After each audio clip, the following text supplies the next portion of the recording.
wake up early in the morning, a long way but go because I gotta find my way, the Lord. 7h37. On reste dans le digital et le numérique finalement, parce qu'on va à l'UVS, Université virtuelle du Sénégal. Ça n'a rien de virtuel, c'est très concret d'ailleurs. On a eu l'occasion de s'en convaincre à plusieurs fois sur ce plateau, puisque nous avons déjà reçu plusieurs responsables de l'UVS. Mais ce matin, c'est Adama Diallo qui est avec nous. Il est le directeur de la communication et du marketing de l'UVS. On va revenir sur ce programme de distribution d'ordinateurs justement aux étudiants à Lune. Et puis il n'y a rien de virtuel là, parce que l'UVS aujourd'hui, comme l'a dit donc notre invité, M. Adama Diallo, le directeur de la communication et du marketing, et en termes d'effectifs, je crois bien, la deuxième université du Sénégal, avec quelque chose comme plus de 50 000 étudiants.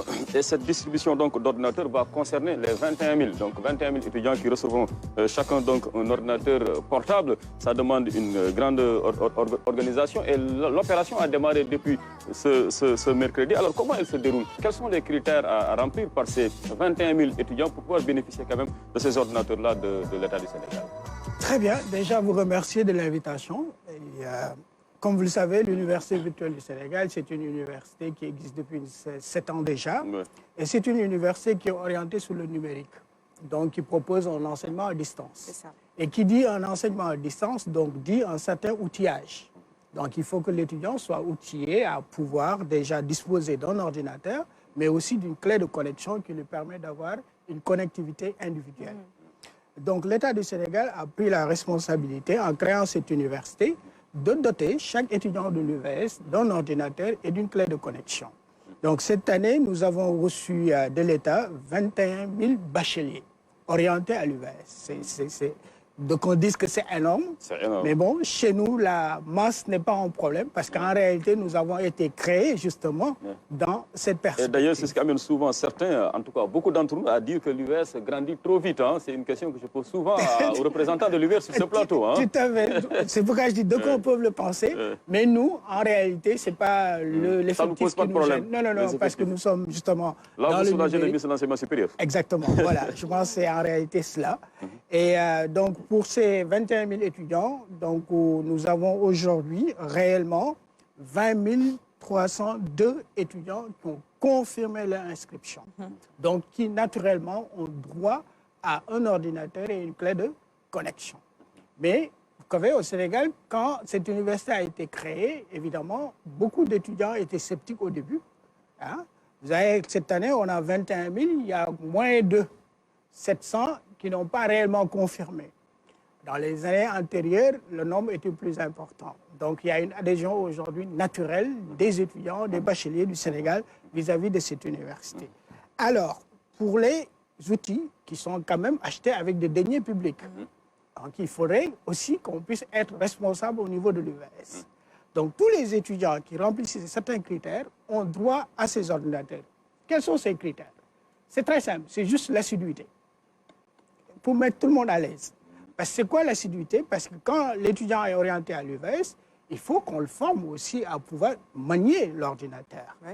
Parce que c'est des jeunes bacheliers, peut-être certains d'entre eux n'ont jamais touché à l'ordinateur. Donc, on ne peut pas leur donner des outils comme ça qui coûtent quand même cher et ne pas les préparer. Donc, il y a ce qu'on appelle les cours transversaux qui sont constitués de l'informatique et de la plateforme numérique d'apprentissage. Donc, il faut qu'on forme l'étudiant à manipuler l'ordinateur, mais aussi à se mouvoir dans cet espace qui devient maintenant sa classe. Là où il doit apprendre, là où il doit avoir des acquisitions de connaissances. Indépendamment de cela, il y a deux autres modules que nous considérons fondamentaux, que d'ailleurs je dispense moi-même, c'est le leadership et le développement personnel. Parce que nous voulons que nos étudiants soient des citoyens très responsables. Et je pense de ce côté, quand même, il faut se féliciter parce que c'est rare que vous entendiez que nos étudiants sont dehors en train de faire des choses pas faisables. Parce qu'ils se regroupent rarement aussi. Ils se regroupent rarement, mais si, ils se regroupent beaucoup.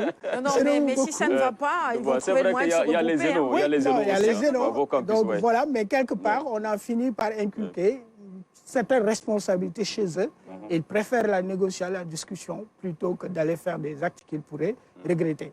Donc l'assiduité, c'est quoi? Donc c'est différents modules qu'on leur propose avant même l'arrivée des ordinateurs, hein, s'il vous plaît. Oui. Donc, on leur demande tout simplement de venir dans les zénos et de suivre ces formations. Maintenant, ceux qui ne respectent pas, évidemment, ces critères, naturellement, nous considérons que nous doutons du fait qu'ils soient réellement des étudiants de l'UVS. Peut-être qu'ils sont ailleurs déjà. Et dès qu'on annonce l'arrivée des ordinateurs, bien entendu, ça attise la convoitise. Tout le monde voudrait disposer de ces ordinateurs. Mais pour mettre à l'aise tout le monde, je vais vous donner des chiffres. Ouais. En réalité, sur les 20 302 inscrits, il y a 16 757 éligibles, donc qui ont respecté les conditions. Les conditions. Donc ces 16 757 auront tous leur dotation en outils de travail. Très bien. Okay. Maintenant, il y a 3 545 étudiants qu'on pourrait appeler d'inéligibles. Mais on va vite en besogne. On dit, OK, vous êtes considérés comme étant des étudiants n'ayant pas respecté les règles. Cependant, nous vous donnons la possibilité de faire des réclamations. Peut-être que nous nous sommes trompés et que vous étiez en salle, mais qu'on ne vous a pas enregistré, ainsi de suite, ainsi de suite. Les éléments justificatifs d'une absence, une personne peut être malade. C'est ça. Voilà, donc il faut qu'on soit compréhensif. Alors, on leur a permis, sur la même plateforme, où ils prennent des rendez-vous, j'en ai parlé déjà, dans la distribution, pour éviter justement le regroupement, le respect des règles, oui. Nous faisons une prise de rendez-vous. Chaque étudiant de l'UVS qui veut récupérer son ordinateur dans les zénos respectifs, parce que nous avons un réseau d'ENO, aujourd'hui on en a 14 sur le territoire national qui fonctionnent. Donc chaque étudiant prend rendez-vous et on lui donne une date, une heure, où il se présente dans son ENO pour pouvoir récupérer son ordinateur.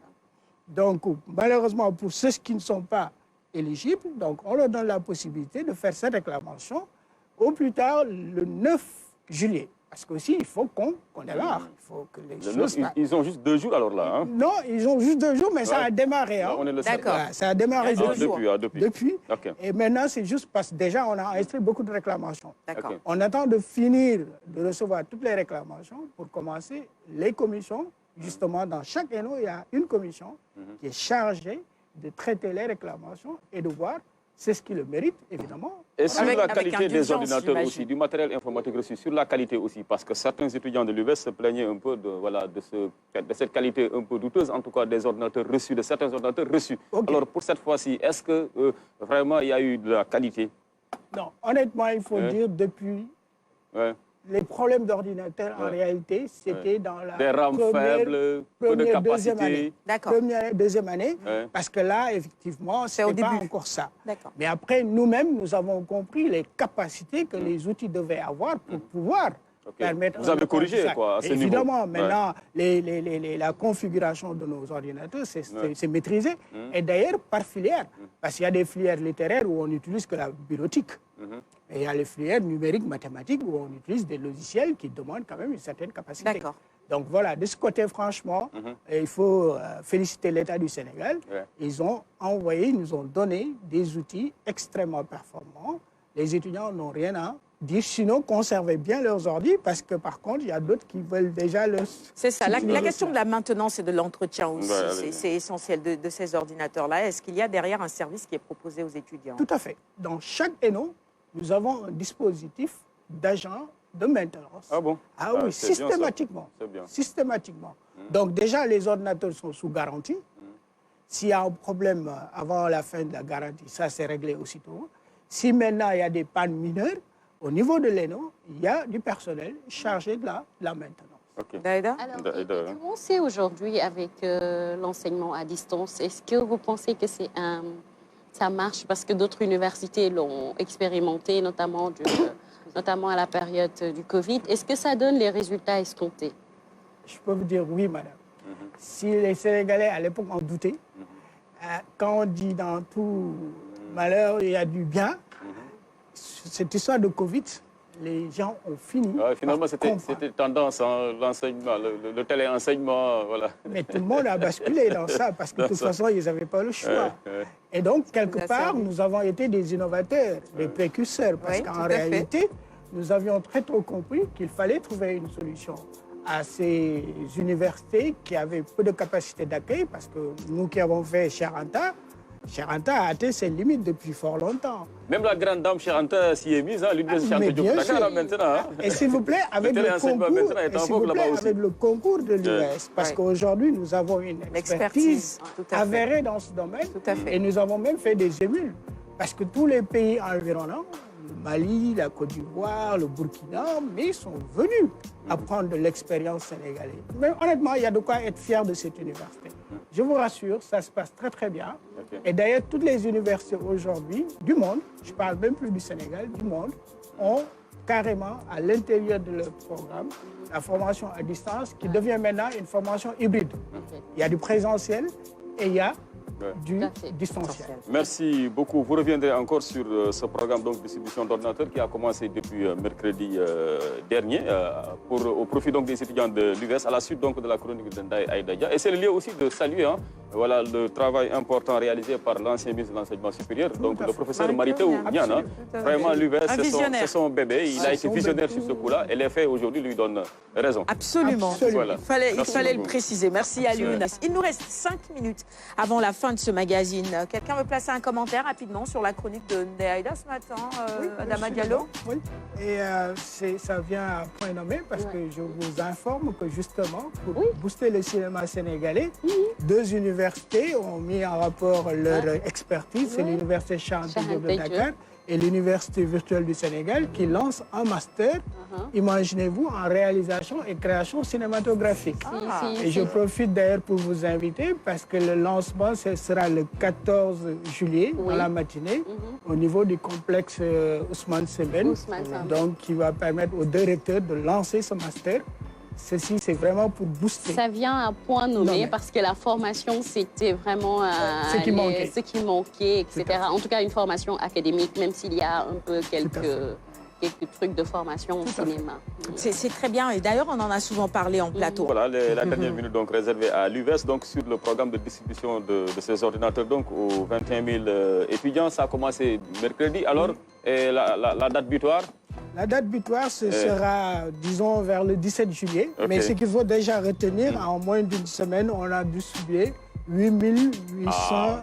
Pratiquement donc, la moitié. Ça veut dire 50% à peu près. Donc, en une semaine, on va finir certainement de distribuer parce que vraiment, en termes de logistique, vous l'avez dit, c'était énorme, mais on a pris toutes les dispositions pour que tous nos étudiants, dans un délai record, puissent effectivement bénéficier de leurs outils et attaquer cette plateforme qui était disponible depuis longtemps.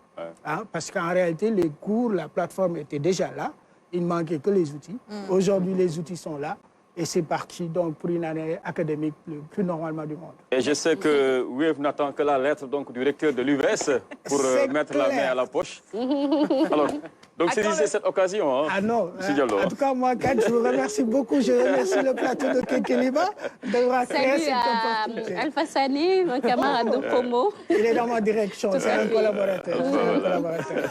Oh, c'était une excellente journée également. Nafissatou Diouf, quand on a commencé à parler de l'UVS, c'était elle qui portait le plaidoyer un peu partout. Et ça se poursuit. Web, le grand saut, c'est quand? Pour la puce. Vous gardez le secret? Il est 8h. Bon, 3 points de suspension. À suivre. Merci d'avoir répondu à nos questions ce matin, Nyanya Koné, responsable relations publiques de Wave. Suivez le lancement de cette grande tombola avec Wave sur les réseaux sociaux et sur les caravanes également. Merci à Adama Diallo, directeur de la communication et du marketing de l'UVS. Néaïda, merci. On se retrouve la semaine prochaine. Merci à Lune. Demain jeudi, avant-dernier numéro de la semaine. Et merci à Emma Steve qui m'a habillée ce matin. Au revoir et prenez grand soin de vous. Zaman.